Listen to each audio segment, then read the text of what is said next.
Shalom, terima kasih sudah meluangkan waktu sejenak di tengah kesibukan Anda untuk duduk mendengarkan serta merenungkan kebenaran firman Tuhan. Kami berdoa agar waktu ini menjadi waktu yang menyegarkan bagi jiwa Anda. Topik renungan kita sepanjang minggu ini adalah ketidakadilan Allah mengungkapkan kebenaran. Bagian firman Tuhan yang menjadi fokus perenungan kita adalah 2 Tesalonika 1 ayat 5-6 terjemahan baru kedua yang berbunyi demikian. Itu adalah bukti tentang adilnya penghakiman Allah yang menyatakan bahwa kamu layak menjadi warga kerajaan Allah. Kamu yang sekarang menderita karena kerajaan itu.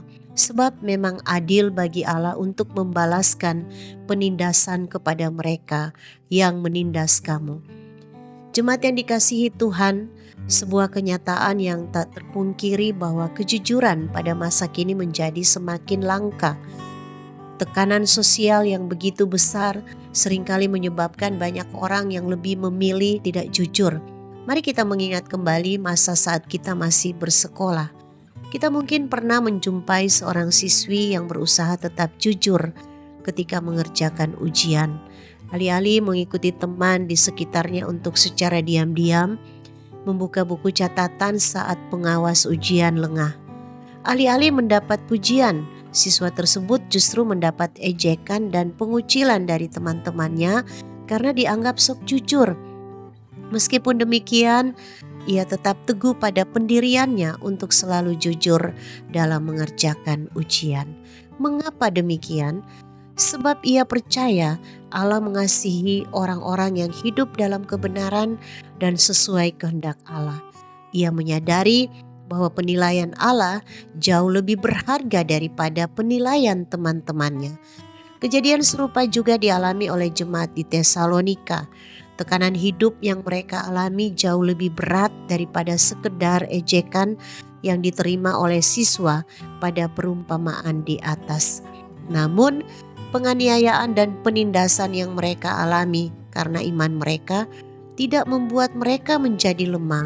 Sebaliknya, iman mereka terus bertumbuh dan rasa kasih di antara mereka semakin kuat. Melihat kondisi tersebut, Rasul Paulus menyampaikan pengharapan kepada jemaat di Tesalonika. Disinilah kita dapat menemukan kebenaran yang terkandung dalam 2 Tesalonika 1 ayat 5-6. Rasul Paulus menjelaskan bahwa penderitaan orang percaya bukanlah bentuk kekalahan atau ketidakpedulian Allah.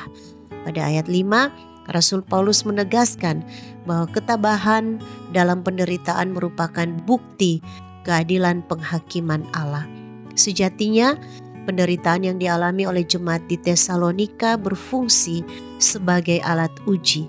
Apakah jemaat di Tesalonika akan tetap memilih untuk melakukan kehendak Allah di tengah penderitaan untuk dinyatakan layak bagi kerajaan Allah? Sehingga penderitaan yang dialami adalah proses pemurnian status kita sebagai warga kerajaan surga. Selanjutnya ayat 6 memberikan jaminan tentang keadilan Allah yang mutlak. Orang yang melakukan penganiayaan dan menindas orang akan menerima penghakiman Allah. Ini merupakan janji bahwa Allah sendiri yang akan menyelesaikan setiap ketidakadilan pada waktunya. Sebagai manusia, ketika kita menderita karena kejujuran, kesetiaan, atau keteguhan iman, tidak jarang kita mulai mempertanyakan keadilan Allah. Hati kita seolah berteriak dan kita merasa Allah tidak adil karena membiarkan kita mengalami semua penderitaan itu. Namun, membalas ketidakadilan yang kita terima dengan cara dunia tidak akan membuat kita menjadi benar. Apa bedanya kita dengan dunia? Bila kita membalas kejahatan dengan kejahatan, kita mungkin merasa menang, tetapi iman dan kasih kita tidak, justru tidak akan bertumbuh. Ingatlah bahwa Allah tidak akan membiarkan orang-orang yang percaya dan setia kepadanya hidup dalam ketidakadilan. Allah itu adil dan keadilannya bersifat pasti. Allah pasti akan membalikan keadaan dan menyatakan keadilannya, memulihkan orang-orang yang setia serta menghakimi mereka yang jahat.